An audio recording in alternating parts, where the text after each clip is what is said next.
என்பது மாநில முதல்வர்கள் பங்கேற்று பாரத பிரதமருடைய தலைமையில் நடைபெறுவது, தமிழ்நாட்டினுடைய வளர்ச்சிக்கான திட்டங்களை முன்மொழிந்து அதற்கான நிதியை பெறுகிற அந்த கூட்டம். அதில் 3 ஆண்டுகள் புறக்கணித்ததற்கு இன்றைக்கு இருக்கக்கூடிய முதலமைச்சர் அவர்கள் சொல்லுகிற காரணம் ஏற்றுக்கொள்ள முடியாத வகையில் இருக்கிறது. திடீர் அந்தர் பெல்ட்டி ஆகாச பெல்ட்டி அடித்திருக்கிற முதலமைச்சர் அவர்கள் இன்றைக்கு புலம்புவதை பார்க்கிற போது அவர் இந்த ஆண்டு கலந்து கொண்டதனுடைய மர்மம் என்ன? இந்த தமிழ்நாட்டின் வளர்ச்சிக்கு என்று சொன்னால் அப்போது 3 ஆண்டுகள் கலந்து கொள்ளாதால் தமிழ்நாடு பின்தங்கி போய்விட்டதை ஒத்துக்கொள்கிறாரா என்பதுதான் எங்களுடைய எதிர்க்கட்சி தலைவருடைய கேள்வி. மாண்புமிகு எதிர்க்கட்சி தலைவர் புரட்சித் தலைவர் ஐயா எடப்பாடியார் அவர்கள் ஸ்டாலினை போல கருணாநிதிக்கு மகனாக பிறந்ததுனாலே இன்றைக்கு திமுக கட்சிக்கு தலைவராக வரவில்லை. ஒரு கிளை செயலாளராக தன்னுடைய பொது வாழ்க்கையை தொடங்கி ஒரு விவசாயி மகனாக பிறந்து இன்றைக்கு ஒன்றிய அளவிலே பணியாற்றி, மாவட்ட அளவிலே பணியாற்றி, மாநிலம் முழுவதும் தலைமை நிலை செயலாளர், கொள்கை பொறுப்பு செயலாளர், எம்ஜிஆர் மன்ற செயலாளர் என்று பணியாற்றி, அதே போன்று வாரிய தலைவராக பால் வாரியத்திற்கு, சிமெண்ட் வாரியத்திற்கு பணியாற்றி அதில் முத்திரை பதித்து சாதனை படைத்து, சட்டமன்ற உறுப்பினராக பொறுப்பேற்று பணியாற்றி, அதே போன்று அமைச்சராக 2011 பொறுப்பேற்று பணியாற்றி முத்திரை பதித்து, அம்மாவின் மறைவுக்கு பிறகு ஓராண்டு, ஒரு வாரம், ஒரு மாதம் இந்த அரசு நிற்குமா, நிலைக்குமா, தாக்கு பிடிக்குமா என்று கேட்டவர்களுக்கு மத்தியில் அம்மாவுடைய அரசை 4½ ஆண்டு காலம் தன்னுடைய உழைப்பால், தன் மதிநுட்பத்தால், தன்னுடைய அரவணைப்பால், தாய் உள்ளத்தால், கருணையின் வடிவமாக இருந்து மனிதநேய மிக்க தலைவராக புரட்சித் தலைவர் ஐயா எடப்பாடியார் அவர்கள் 7.5% இடஒதுக்கீடிலிருந்து, குடிமராமத்து திட்டத்திலிருந்து, நதிநீர் இணைப்பு திட்டத்திலிருந்து, பொங்கல் பரிசு தொகுப்பிலிருந்து ஒரு சாதனை சரித்திரம் படைத்தார்கள். ஆகவே தான் எதிர்க்கட்சி தலைவர் என்று சொன்னால் இன்றைக்கு கேள்வி கேட்பது எங்களுடைய தார்மீக உரிமை. புரட்சித் தலைவர் ஐயா எடப்பாடியார் அவர்கள் அந்த தார்மீக உரிமை மக்கள் கொடுத்தது. அந்த தார்மீக கடமையின் அடிப்படையில் தான் ராமன் வில்லிலிருந்து புறப்பட்ட அம்பை போல எதிரிகளை தொலைத்தெடுக்கிற அந்த கேள்வி கணைகளுக்கு பதில் சொல்ல முடியாமல் திக்கு திணறி இன்றைக்கு முதலமைச்சர் அவர்கள் தடுமாறி கொண்டிருப்பதை நாடே பார்த்து கொண்டிருக்கிறது. ஆகவே இன்றைக்கு 3 ஆண்டு புறக்கணித்ததனாலே தமிழ்நாடு பின்தங்கியது, தமிழ்நாடு வளர்ச்சி பெறவில்லை, தமிழ்நாடு நிதி பெற முடியவில்லை என்பதை ஒப்புக்கொண்டு இந்த நிதி ஆய்வு கூட்டத்திலே கலந்து கொண்டாரா, அல்லது உதயநிதி அண்ணாவை காப்பாற்றுவதற்காக கலந்து கொண்டாரா, குடும்ப உறுப்பினர்களை ஈடி நெருக்கடியிலிருந்து பாதுகாப்ப கலந்து கொண்டாரா என்பது மக்களுடைய கேள்வியாக இருக்கிறது. மக்களுக்கு எழுகிற சந்தேகத்தை தான் மாண்புமிகு எதிர்க்கட்சி தலைவர், வருங்கால முதலமைச்சர் புரட்சித் தலைவர் ஐயா எடப்பாடியார் அவர்கள் இன்றைக்கு மாண்பு முதலமைச்சரை பார்த்து கேட்கிறார்கள். அவர் எதிர்க்கட்சி தலைவருக்கு பதில் சொல்ல திராணி இல்லை என்று சொல்லி அவர் ஒப்புக்கொள்வாரையானால் அவரிடத்தில் கேள்வி கேட்பதற்கு என்ன இருக்கிறது? ஆகவே அவர் மக்களுக்கும் பதில் சொல்ல கடமைப்பட்டவர், எதிர்க்கட்சிக்கும் பதில் சொல்ல கடமைப்பட்டவர். மக்களுடைய எண்ணங்களை பிரதிபலிக்கிற எதிர்க்கட்சியினுடைய கேள்விகளுக்கு அவர் பொறுமையோடு நிதானத்தோடு அவர் பதில் சொல்ல வேண்டும். ஏனென்றால் அவர் இன்றைக்கு கருணாநிதியின் மகனாக பிறந்த காரணத்தினாலே தான் திமுக தலைவர் என்கிற காரணத்தினால தான் இன்றைக்கு முதலமைச்சராக வந்திருக்கிறார். ஆகவே அவருக்கு பொறுமை என்றால் என்ன விலை என்று தான் இன்றைக்கு நாம் கற்றுத்தர வேண்டியது இருக்கிறது. நிறைய இடங்களில் கொள்முதல் நிலையங்கள் அமைக்காமல்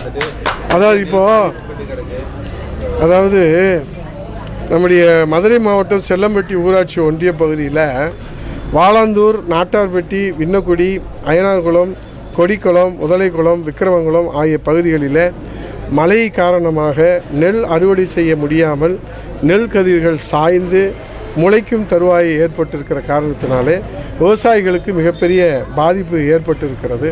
ஆகவே அரசு இதற்கு உரிய நிவாரணம் வழங்க வேண்டும்.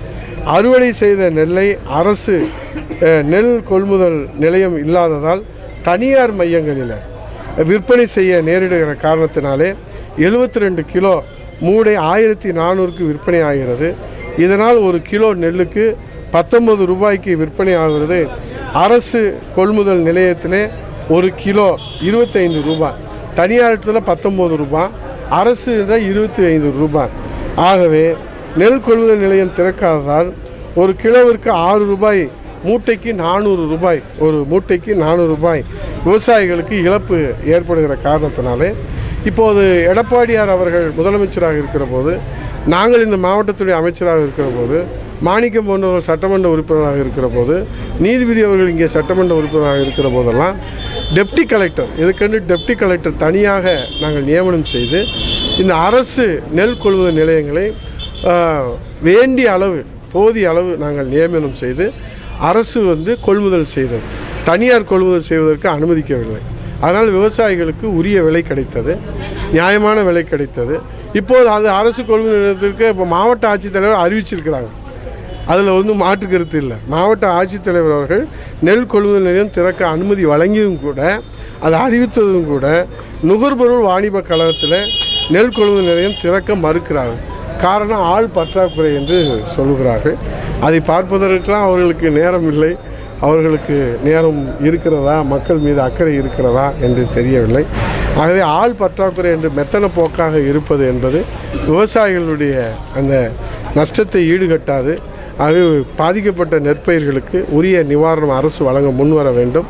விளைந்த நெல்மணிகளை அரசே கொள்முதல் நிலையங்கள் அமைத்து அது கொள்முதல் செய்ய வேண்டும். இதனால் தனியார் இடத்துல போனால் ஒரு மூட்டைக்கு 400 என்பது இன்னும் அதிக அளவிலே நட்டம் ஏற்பட வாய்ப்புண்டு.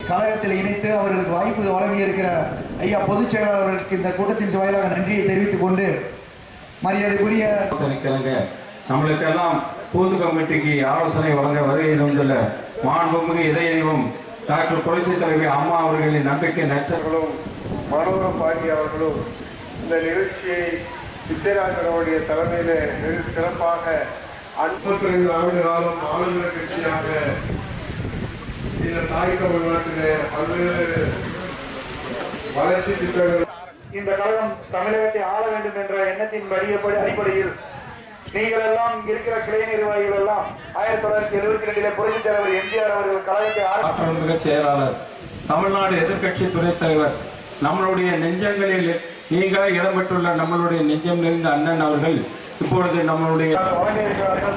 அதுபடி கேட்டு கழக முன்னணி நிர்வாகிகளும் புதிதாக இருக்கின்ற கிளைக்கழக நிர்வாகிகளும் ஒன்று சேர்ந்து சிறப்பாக பணியாற்றி மாண்புமிகு இதயம் தங்க தலைவி புரட்சித் தலைவி அம்மா அவர்களின் நல்லாசியுடனும் மாண்புமிகு இதயம் நம்மளுடைய தங்க தலைவர் கொண்டு வருவதற்கு உறுதிமொழி ஏற்று வருகின்றதற்கு உங்களை வருக என்று வரவேற்கிறேன். அடுத்ததாக